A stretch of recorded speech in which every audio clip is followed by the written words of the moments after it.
ఆంధ్రప్రదేశ్ రాష్ట్రం 2 రాష్ట్రాలుగా విడిపోయింది. తెలంగాణ, ఆంధ్ర అంటూ కొత్త రాష్ట్రాలుగా అవతరించాయి. కానీ ఈ 2 తెలుగు రాష్ట్రాల మధ్య రాజకీయ బంధాలు మాత్రం చెక్కు చెదరలేదు. పైకి ఏపీ, తెలంగాణ అంటూ వేరువేరుగా సాగిపోతున్నట్లుగా కనిపిస్తున్నా పరస్పరం తీవ్ర ప్రభావం చేసుకుంటున్నాయి. 2019లో ఏపీ ఎన్నికల్లో కేసీఆర్ వేలు పెట్టి చంద్రబాబు నాయుడిని గద్దెదించి జగన్ని ఆ కుర్చీలో కూర్చోబెట్టారని పెద్ద ప్రచారమే ఉంది.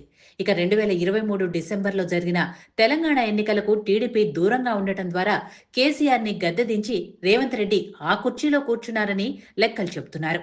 కాబట్టి ఇప్పుడు తెలంగాణలో బీఆర్ఎస్ పార్టీలో జరుగుతున్న పరిణామాలు ఆంధ్ర రాజకీయాలపై ఎంతో కొంత అయితే ప్రభావం చూపుతాయనడంలో ఎలాంటి సందేహం లేదు.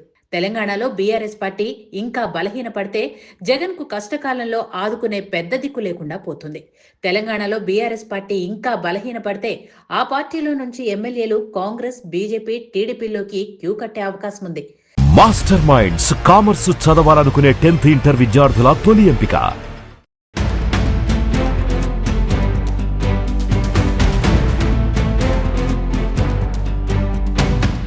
తెలంగాణలో బీజేపీ, జనసేనలతో కలిసి టీడీపీ పోటీ చేసేందుకు మార్గం సులువవుతోంది.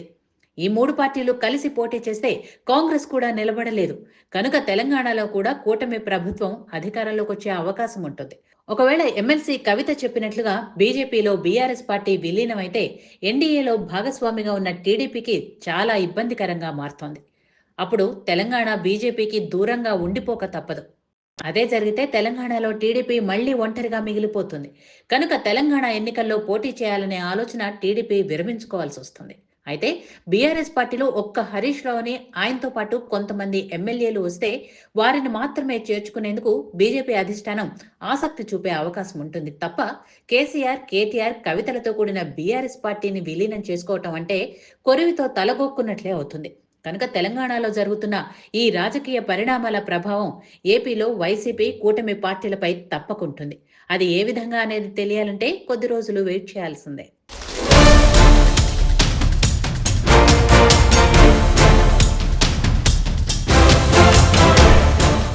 మాస్టర్ మైండ్స్ కామర్స్ చదవాలనుకునే 10th ఇంటర్ విద్యార్థుల తొలి ఎంపిక.